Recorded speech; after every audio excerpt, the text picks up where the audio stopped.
Hello, everyone, and thank you for joining the San Jose Public Library Family Center Coordinators Community Connection Hour as we celebrate Disability Awareness Month. Looking beyond our disability, this beautiful song, Fire in the Rain. Please help me welcome our guest speakers today, Rebekah Gonzalez, Beth Stiles, and Jennifer Lucas. Rebekah Gonzalez is our current branch manager librarian with the San Jose Public Library. She's a self-described book addict. She works with all ages and has a passion for coordinating inclusive programming and services. In her free time, she enjoys reading, baking, cooking, and playing outside with her kids. Welcome, Rebekah. Beth Stiles is an entrepreneur and owner of a knitting business, One-Handed Knitting, and is also a certified event planner. She brings her own lived experience as a person with a disability. She currently lives with Dr. Dawn, her emotional support animal. Dr. Dawn keeps her laughing at all the silly things. Welcome, Beth. And Jennifer Lucas, the community program specialist at the Central Coast Office for the California State Council on Developmental Disabilities. Much of Jennifer's work has focused on educating people with disabilities and their families on their rights relating to special education and/or the regional center system. Jennifer enjoys spending time with her sons, as well as hiking, reading, baking, and of course, eating desserts. Welcome, Jennifer. All right, and I'll stop sharing.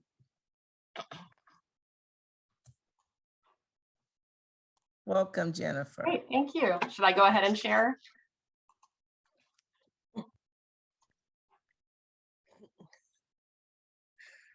Good afternoon, everyone. I'm Jennifer Lucas with the California State Council on Developmental Disabilities, and I'm co-presenting today with Beth Stiles. Beth, you want to go ahead and introduce yourself? Hi, I'm Beth Stiles, and I am a member of the State Council Office Regional Advisory Committee. I am happy to be here today. I'll be sharing more about myself and my experiences with someone with a disability later in this presentation. Great, thanks, Beth. Today we'll also be sharing some information about the State Council and what we do, and about disability acceptance. The California State Council on Developmental Disabilities is established by state and federal laws as an independent state agency to ensure that people with intellectual and developmental disabilities and their families receive their services and supports they need are fully included in their communities. There is a state council in every state and U.S. territory. Because California is so great geographically and culturally diverse and large, our state council has 12 regional offices throughout the state. The staff at these offices provide information and trainings to carry out the goals in our state plan. In California, there are over 600,000 people with intellectual and developmental disabilities, such as autism, cerebral palsy, epilepsy, intellectual disabilities, and other similar conditions. The State Council not only works with individuals with disabilities, but also with their families and community partners. Last year, over 2 million Californians were directly served by State Council activities, and over 6.5 million were impacted by our State Council's systems change work.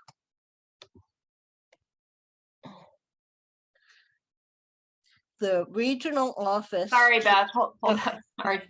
Okay. I was muted. Yeah, thank you, Beth. The council is comprised of 31 members appointed by the governor. Some of the members are appointed because they're self-advocates or family advocates, some by virtue of their position in state government, and some as representatives of other organizations involved in the developmental disabilities services system. Under federal law, self-advocates and family advocates must comprise at least 60% of our council membership. Council members meet regularly to identify, discuss, and make decisions on topics impacting people with intellectual and developmental disabilities and their families in our state. And this helps in creating our council's state plan. Ultimately, our goal is to create self-sufficiency, self-determination, inclusion, and acceptance of all Californians with intellectual and developmental disabilities. The council, along with the staff in the regional offices, help to implement the state plan, and we accomplish this through advocacy, capacity building, and systems change. The council also provides grant and sponsorship funding for promising practices and systems change.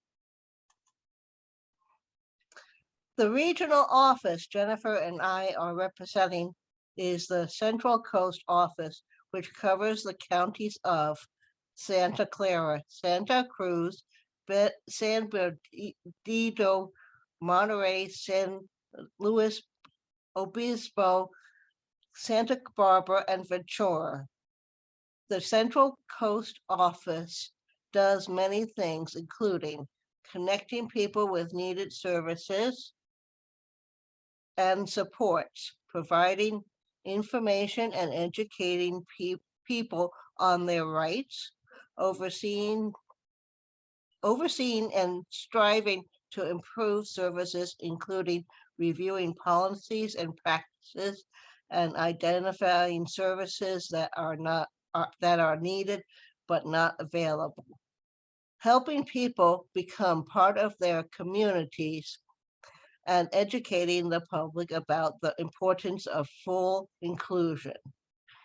Each regional office, including our own, has a regional advisory committee made up of self-advocates, family advocates, community advocates. As I mentioned before, I am a member of this committee. Each regional advisory committee contributes to the creation of the state plan. Great, and let me quickly cover our current state plan, which is in place until 2026. They're written for 5 years. And our current plan has 3 big goal areas. The first goal is to support people with intellectual and developmental disabilities to become strong self-advocates, peer trainers, and community leaders. And Beth is obviously a wonderful example of this. The second goal is to work to protect and enhance civil rights and improve community-based systems to be more fully inclusive and supportive. And the last goal, goal 3, is to partner with and support more people with disabilities and their families so they know their rights and they can advocate for and receive supports and services. So I wanted to share a little bit about myself and my life experiences as a person with a disability. The picture on the left is me when I was a baby.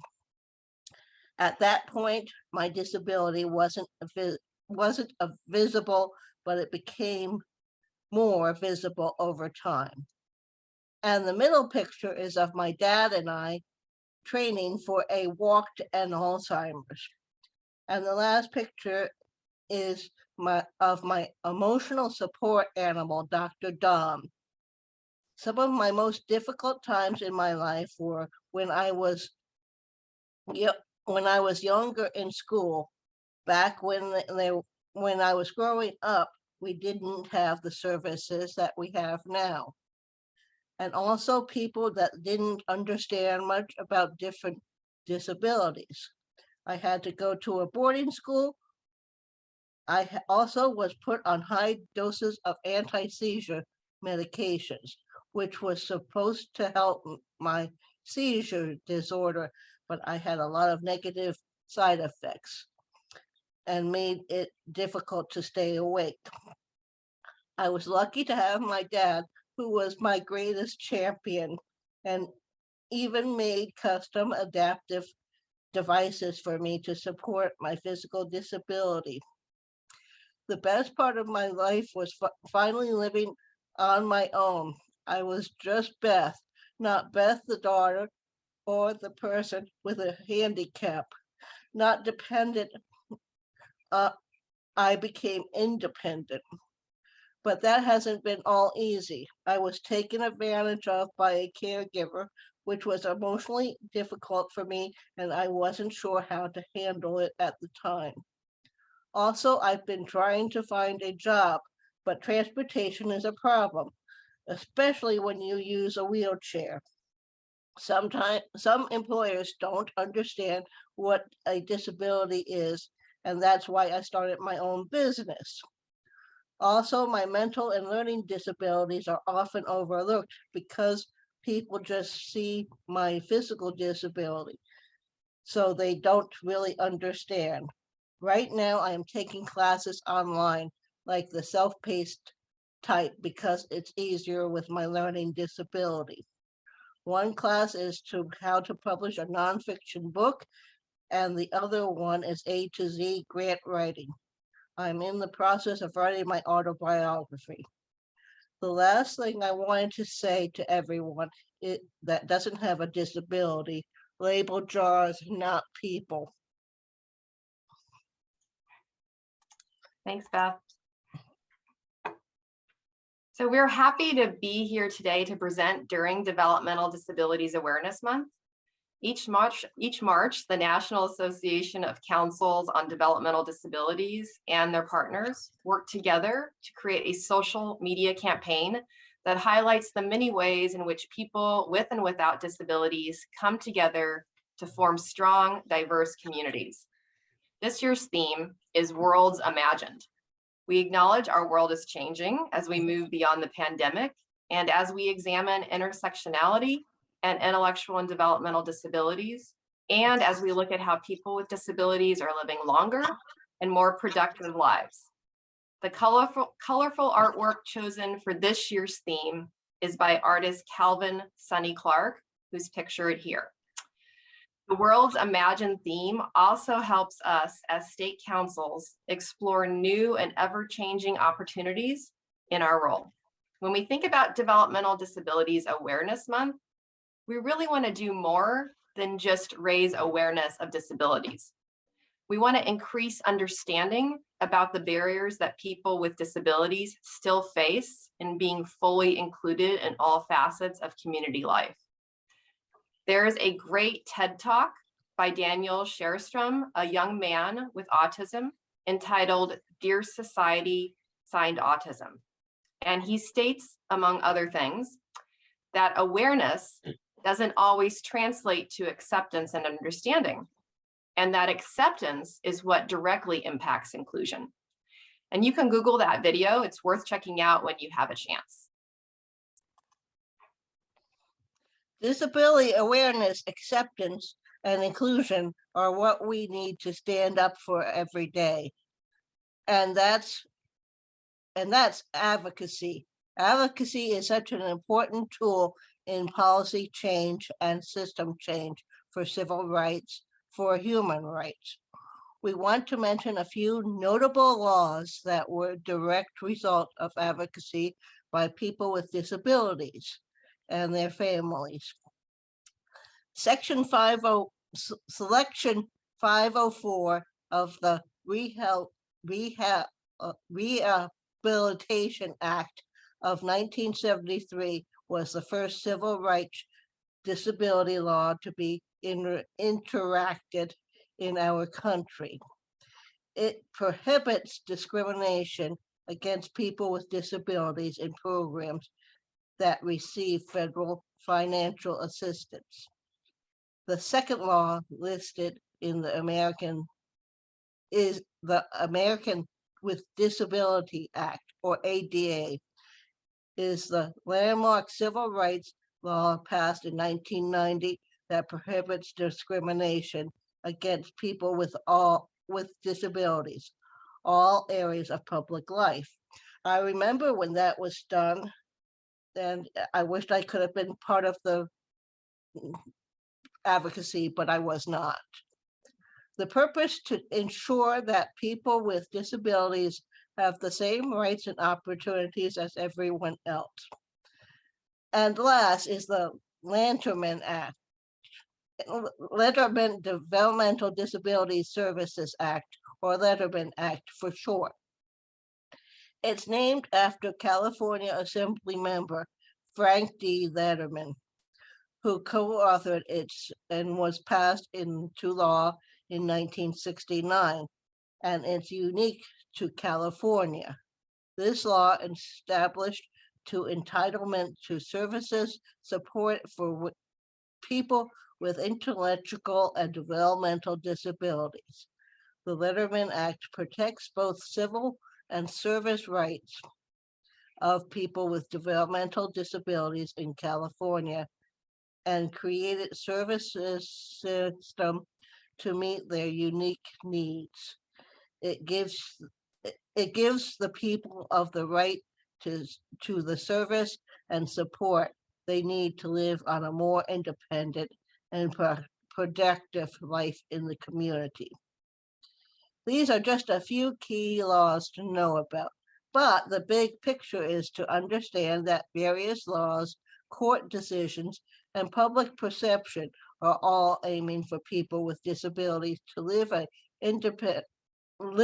as independently as possible in their community and be fully included in their community and all aspects of life. And when we think about what full inclusion and access mean, we also have to recognize we live in a society that has a lot of isms. That's not to diminish all the good that's in our society. We should appreciate the good, but we also need to acknowledge and take ownership for the fact that we still have isms like racism, sexism, and ableism. We have to own it in order to fix it and make it better. So what is ableism? Ableism is the discrimination or prejudice against people with disabilities based on their disability. It hinges on the idea that people with disabilities are less valuable than non-disabled people. One of the foundational aspects of understanding disability, and something that's repeated in various laws, is that is understanding that disability is a natural part of the human experience, and having a disability does not diminish the right of people with developmental disabilities to live independently, to exert control and choice over their own lives, and to fully participate in and contribute to their communities. The reality, though, is that many people with disabilities face many kinds of barriers on a daily basis. Ableism is often rooted in the assumption that disabled people require fixing and defines people by their disability. So what does ableism look like? Ableism can take the form of ideas, assumptions, stereotypes, attitudes, and practices, physical barriers in the environment, or larger scale oppression. It includes places and services, education, work, transportation, housing, and so on, that are built to serve only non-disabled people, which means it excludes people with disabilities, and that is discrimination. An ableist society, which unfortunately is our society, is one that treats non-disabled people as the standard of living, as in we build buildings, systems, and hold events for people that fit into the spectrum of non-disabled. In other words, our system is built to more easily accommodate some people while not accommodating other people. And when we do this, we're preventing inclusion and preventing access. A building that is built to code can still be technically inaccessible if the ramp is around the back of the building or if there's no automatic door opener installed. And more often than not, the ableism that we engage in is almost always unintentional or unconscious. So the first step in addressing ableism is being able to see it clearly. The more we honestly and clearly see our unintentional ableism, the better advocates and allies we become. So ableism is the reality. What can we do to combat it? Well, we can become aware of it in our own words and actions. We all have unconscious biases that we need to acknowledge and understand. We can educate ourselves on the laws, on the impact of ableism, and on intersectionality issues. The more we know, the more we can fight and work for change. We can be champions of full inclusion and accessibility. We know that separate is never equal. And we can teach others how to see it and how to combat it and role model the right way. We can lead by example. We can use plain language. Plain language refers to easy to read, cognitively accessible format, no complicated, jargony words, and no heavy text. Currently, public information in plain language is almost non-existent. Yet plain language benefits everyone, including peoples whose first language is not English, because plain language is clear and concise. And words we use matter too. Language is a tool that we use to make sense of our feelings and environment. Whether we know it or not, when we're verbally describing the things and experiences and people around us, we are also assigning value to them, and that value impacts how we interact with one another. Using ableist language reveals our conscious and unconscious biases and makes us internalize harmful beliefs about disability. And it also stigmatizes an already marginalized group of people. So we must be mindful of what we say. It should go without saying that the R word is unacceptable, right? But other phrases, such as confined to a wheelchair, or the blind leading the blind, or he's such a psycho, can be offensive to people with disabilities. And also, ableism includes things we may think are compliments, like telling someone they don't look disabled, or viewing a person with a disability as inspirational for doing typical things like having a career. So we have to unlearn our ableism. And if we do need to mention someone's disability, person first language is our default. This means we put the person before the disability, such as people with disabilities, instead of the disabled or the handicapped. That is not to say that all people with disabilities prefer person first language. Some people with disabilities may embrace identity first language, which means they consider their disability their identity. However, when we don't know, person first language is our default. And finally, we can fight ableism through systems change. We can advocate for policy change, a change in the law, or for upholding the existing laws. As Beth covered, we have fantastic laws like the ADA and Section 504 of the Rehabilitation Act, but many times they aren't followed. Sometimes it's deliberate, but many times it's because there's a lack of understanding about the laws. As Jennifer just mentioned, system change is a way to fight ableism. One of the system change activities of the State Council involves sponsoring legislation that promotes independence and inclusive practices. First, we want to share some information about an exciting new law that the State Council previously sponsored, and we also want to share some current bills that we are sponsoring. SB 639 was signed into law this past September, and this was a great win for the people with disabilities. Over 12,000 Californians with disabilities work for less than a minimum wage in segregated settings.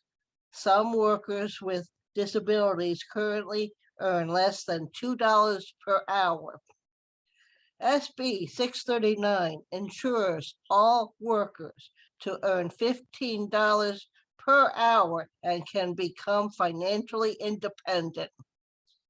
It creates a path that transitions workers with disabilities from segregated settings to integrated settings and allows the workers with disabilities to earn real wage.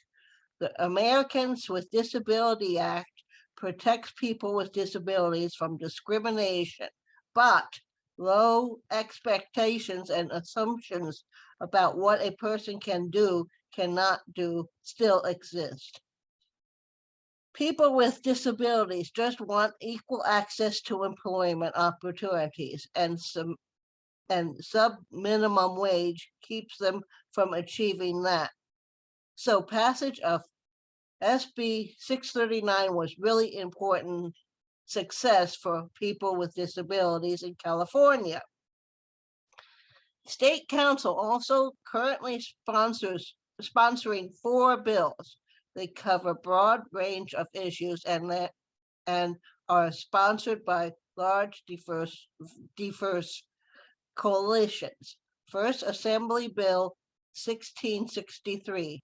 This bill is about probate conservatorship reform.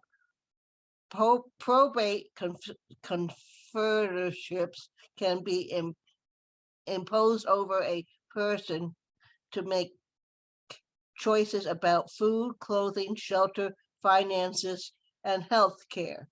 They are usually permanent. This bill recognizes less restrictive alternatives to probate conservatorship, requires a court to make them last resort, and makes them easier to end. The next bill, SB 2547, is focused on enhancing housing stability for severely low-income older adults and people with disabilities. The third bill, AB 2920, is about inclusive post-secondary education for students with disabilities. California is behind the national movement to provide inclusive college opportunities for students with disabilities, and studies have shown these opportunities lead to employment. This bill would be support inclusive college programs for students with intellectual and developmental disabilities, some public 4-year universities. Lastly, SB 1092 is about the regional center dispute resolution process. Regional centers coordinate services and support for people with developmental disabilities in California. This bill would make disputes with the regional center easier to resolve and the process more accessible and fair. Thanks, Beth, for that terrific summary of the current bills we're sponsoring. And that brings us to the end of our presentation, and we're happy to answer any questions anyone might have. And also, you're free to reach out to us at a later point by calling our main line at 408-324-2106 or email us at centralcoast@scdd.ca.gov. Thank you. Thank you so much, Jennifer and Beth. That was wonderful. I have a question. Beth, first, I want to say that I like how you said label jars, not people. Yeah, that's the first time I heard that. I'm going to use that. Actually, I would like to follow up on that. Okay. I was working at a center, and somebody was leaving the center, and they gave us little round pins that said that on it. And so that is my motto for my business. Oh, I love that. That's awesome. I like that. And Beth, can you share with us how you got connected with the State Council on Disability? Yes, I'm a part of 3 different advocacy groups, and one of my coordinators that I work with to find a job mentioned about some advocacy work, and that they thought that it would be right up would be good for me. So I put an application in to be on the advisory advocacy group and got accepted right away. It was a unanimous vote. I did a presentation for them, just like I did with you, and people were just thrilled. And this is just one of my 3 advocacy groups that I help out with. Well, we appreciate you, and you're always welcome to Community Connection Hour. We appreciate you very much. And Jennifer, I liked when you said unlearn disability. Can you tell us one way or one thing that we can do to start unlearning disability? Yeah, I mean, the first thing is just being aware, really. And, you know, it's interesting. I'm sure most of you know what implicit bias means. And there's a great implicit bias test that I'll put in the link in the chat, but it's, if you Google Harvard implicit bias, it's an interesting test. It's not just around disability and ableism, but it's about all different biases we can have. And it kind of gets to the thing you don't realize, right? Because it's in there and it's very deep. And so the first thing is acknowledging that we have it, right? And being aware of it. And then taking the steps, like I mentioned in the slide, of actually actively combating it. You know, but it always starts with awareness. Oh, awesome. I'd really like to see that. Yeah, link. I'll Google it during Rebekah's talk and put it in the chat. Awesome. Okay, does anyone else have any questions or comments for Beth or Jennifer? I do. Thank you, Beth and Jennifer, so much for sharing with us. I had a question about the sponsored legislation. I think it was SB 639. I think that's the one that promised a better minimum wage for people with disabilities. Is that regardless of where you live in the state? I think it said $15, or is it San Francisco would be higher than, or? It's $15 now. Yeah, and it is California. It's the state. And yeah, hopefully, I mean, it's for sure minimum wage. So maybe there is some variation throughout the state. But the big takeaway is that, you know, thousands and thousands of people with developmental disabilities were being paid sub-minimum, still are being paid sub-minimum, right? For menial work that doesn't lead anywhere, just, you know, in sheltered, segregated workshops. And so the passage of this law was a huge victory, because it now, you know, kind of like, this is where we're coming from now.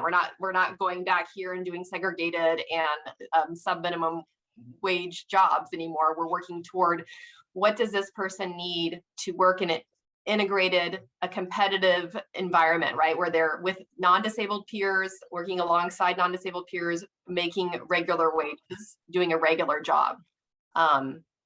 So yeah, I can, and I'm happy to I'll put a link in the chat as well about more about 639 too. Awesome. Let me follow up with Jennifer. I am looking for a job right now, and some people have asked me what type of pay I would get. I've been saying $20 an hour, but because I'm experienced, and I just felt that they should be aware. And I also mentioned sometimes that I have a wheelchair or a walker that I might use too.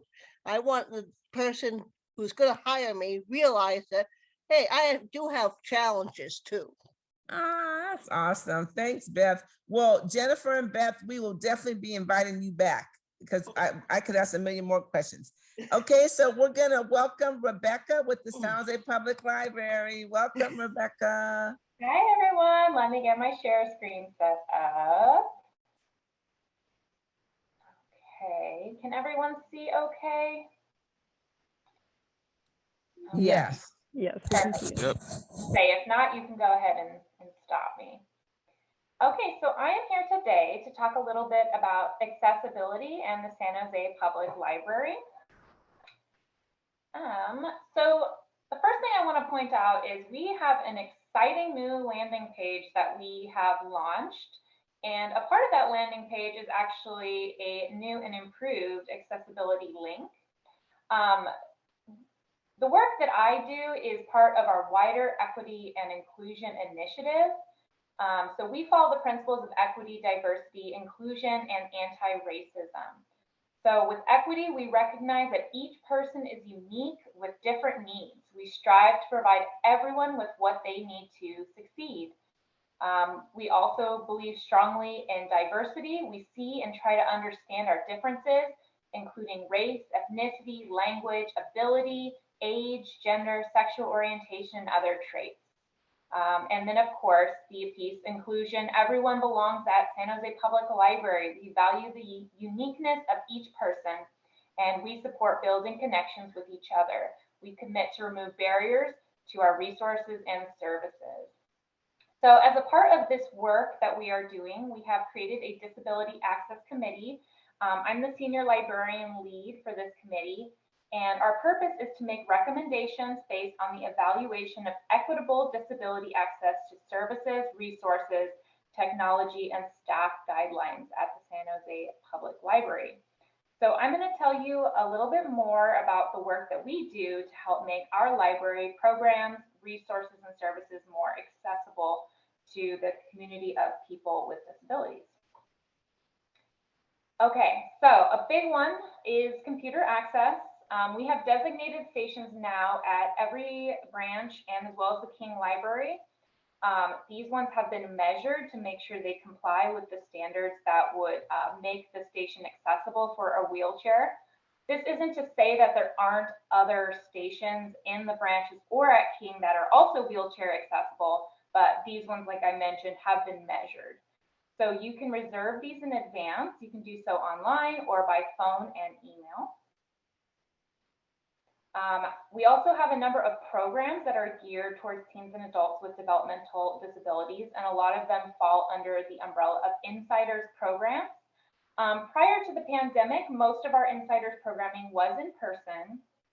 It involved crafts. We also had special presentations, and these were all programs that were of high interest to people with developmental and intellectual disabilities. Unfortunately, when the library closed, we had to put a pause on in-person programs. And so what we started to do was create videos that people could view. And we made a video series actually in collaboration with self-advocates that were recruited by Jennifer Lucas. And I'm very proud of how the video series turned out. They are available on YouTube, and so that link is on our accessibility landing page. I will give a tour of our landing page after this presentation, but I kind of wanted to give the brief overview first versus switching back and forth. So as I mentioned, these videos are made in collaboration with self-advocates, and they cover important topics such as voting and the census. And we do have new videos in the works. The one that is currently being worked on is in regards to the Lanterman Act. So again, these are available for viewing at your convenience. Now that we are able to resume in-person programming, we are slowly starting to integrate the in-person programming model back into our initiatives. We do have a disability inclusion tag that now can link you to all the special programs that we put together that are of high interest or have additional supports for the community of people with disabilities. And again, that shortcut is on the landing page. An example of one such program is Inclusive Storytime. This is typically a story time that is offered. We use large print books and other supports, such as slower pacing, less music, that might be hard for people with sensory issues. So it's a really great program and highly recommended for all children to attend. Something that I'm really excited to share is that we have relaunched our Library by Mail program. This is available to customers who cannot visit the library due to temporary or permanent disability. Forms can be submitted online, but they can also be submitted by mail or by email or even in person. They're PDF versions. If a customer needs help printing the PDF form, they can come to any library or call any library and those can be provided to them. The Library by Mail program is at no cost to the consumer, meaning the person, once they have been accepted into the program, can have materials mailed directly to their location, and they do not have to pay any postage. They can place up to 10 holds at a time, but this is not to say that they are limited to 10 items. A hold is just a limit that is on the number you can request at one time. However, you can have more checked out. Another thing we did was we extended the checkout time for these materials to 8 weeks with one automatic renewal, which I believe is 2 weeks. Because again, we recognize that sometimes people need a little bit more time to enjoy their materials. We have many collections available in alternate formats, audiobooks and e-audiobooks. E-audiobooks is a personal favorite of mine. One feature I really like is that you can adjust the speed of the reader. But for people who are not comfortable with downloading the MP3 version, we do still have the audiobooks in the book CD format. We also have books in large print. This is a limited collection, and typically selectors purchase the most popular titles to be offered in that format. However, if there is a title that you just really, really want to read, and we do not have it available in large print, you can always put in a request either through our website, or you can speak to a staff member and they can submit one on your behalf. Of course, depending on the availability of those materials in that requested format, they'll do their best to purchase. Something I didn't list here, but I also like to mention, is that we have a very robust ebook collection. And this is something that we actually had even more funds allocated to during the pandemic, because for a time, those were the only books available to customers. And what's cool about the ebooks is that they can be adjusted, the print size can be adjusted on those as well. And as well as the brightness, so it can be either made brighter or dimmer depending on a person's visual preferences. We also offer closed caption videos and sound descriptive videos. Okay, so for customers who might request assistance for using the library, we do offer services such as retrieving library items on your behalf. You can do so, you can make the requests online, by phone, via email. We can also do printing and photocopying on your behalf. And if you would like to attend an event and need an accommodation for either a permanent or temporary disability, you can reach out to us either by the phone number listed here or through our email, accessibility@sjlibrary.org. We do recommend reaching out at least 3 business days prior to the event. Some accommodations take a little bit longer to arrange, so we like to make sure that we have plenty of time to get things set up. An example of an accommodation might be an interpreter, or recently I had somebody request access to a chair because they are currently on crutches. So things like that can be arranged in advance. We also have some adaptive technology that's available through the King Library. We have computers that are set up with JAWS and Magic. These are programs that people with visual impairments may be familiar with. We also have a print enlarger that is available for public use. Okay, so before I do my little web tour, I just wanted to put my contact information here. So my name is Rebekah Gonzalez. It looks like it hyperlinks my email, so it is a little harder to read, but it's basically my name, rebekah.gonzalez@sjlibrary.org. And if you have any questions specific to accessibility, or you have an accommodation request, or you have questions about the Library by Mail program, you can send those directly to the accessibility@sjlibrary.org email address. I actually am the one that monitors that mailbox, so that's another great way to reach me. Okay, so I am going to go ahead and I'm going to log out of this presentation. We can also drop this contact information in the chat box. Okay. Really quick, Rebekah, I have a question. For virtual programmings with the library, what can you do for people with visual impairments? It's a little bit trickier in a virtual landscape. So what do you recommend for let's say a customer who can't see very well? Oh, that's a great question. I would prefer that one. I would probably defer to somebody who has a little bit more knowledge on that. That's why it's nice to have a little bit more time, even if it's a virtual program, if someone is requesting an accommodation. I would say for people with hearing impairments, we can get an interpreter on board. We can provide closed captioning and other types of services like that. But for a visual impairment, I would have to defer to someone who has a little bit more expertise on providing those types of accommodations in a virtual environment. Any other questions before I move on? I got one. For the story time that you talked about, what are the ages for the story times? So most of our story times are geared for ages 0 to 5. However, I have done inclusive story times and I've had audience members as old as 10 or 11, and they also had a lot of, they also got a lot of enjoyment out of the program. Awesome. And for the book borrowing program, can someone apply for it on behalf of the adult or the person with the disability? So if somebody needs help filling out their application, they could have somebody help them submit it. Okay. We do have we consider it a certification program, but I mean, I say that in a very loose sense. It would just basically be, it could be a medical advocate, it could be a doctor, it could be a social worker, it could be a therapist, just basically certifying that the person is eligible for the program. We don't ask for diagnosis, we don't ask for any of that.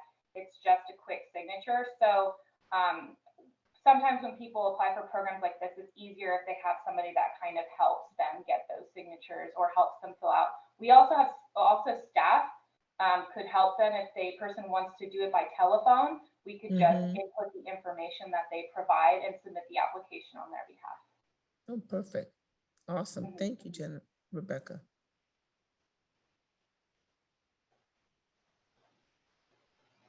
Okay, so real quick, I'm going to show you where that really cool landing page is that I've been referencing.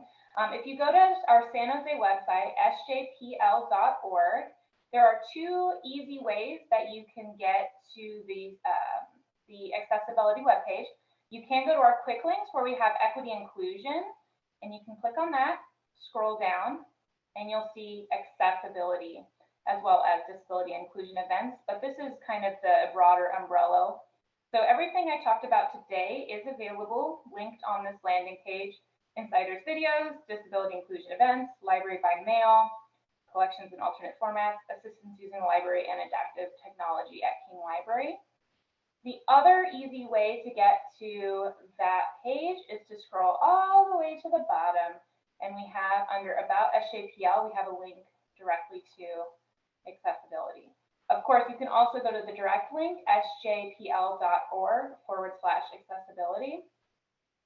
And while I have a couple more minutes, I'm just going to show you the library by mail application so you can get a better idea. Okay, so we also have the PDF version available, as well as the application here that you can submit. Another cool feature about the San Jose Public Library website in general is you can change preferred language. So for example, if we wanted this to be viewable in Chinese, you can see that it automatically updates everything on the form. We haven't posted them yet, but we also have the PDFs available in other languages. I believe right now it's currently Spanish, Vietnamese, Chinese, and Korean.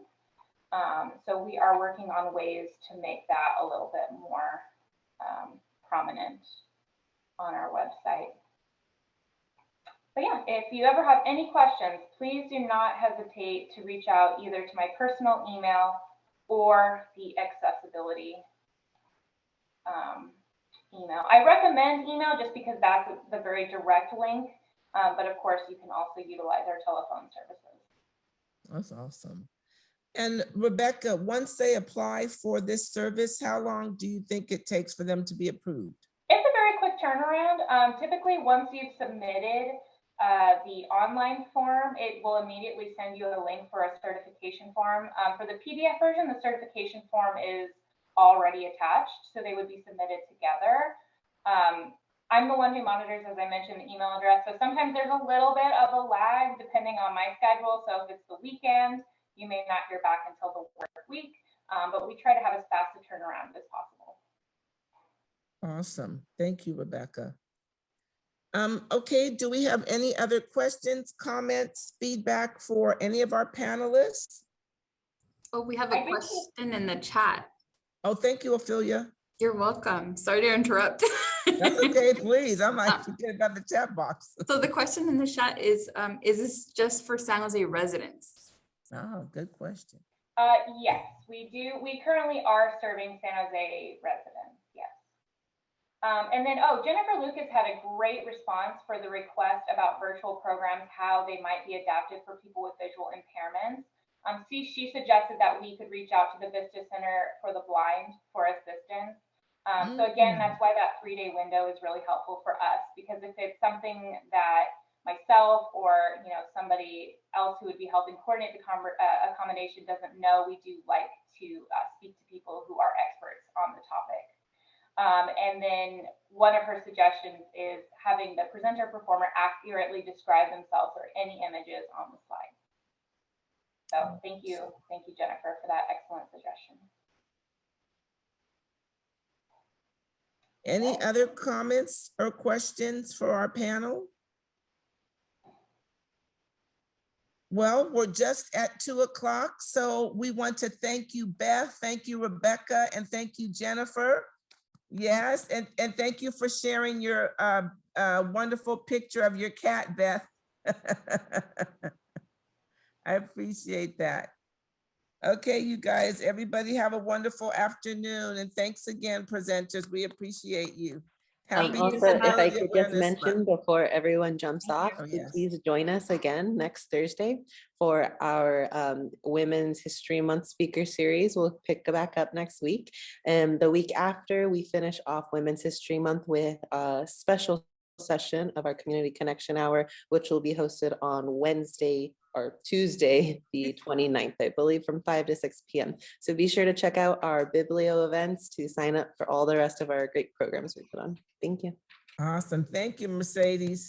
Any other announcements from anybody, any programs, anything going on in the community that you want to share? Okay, everybody have a wonderful afternoon.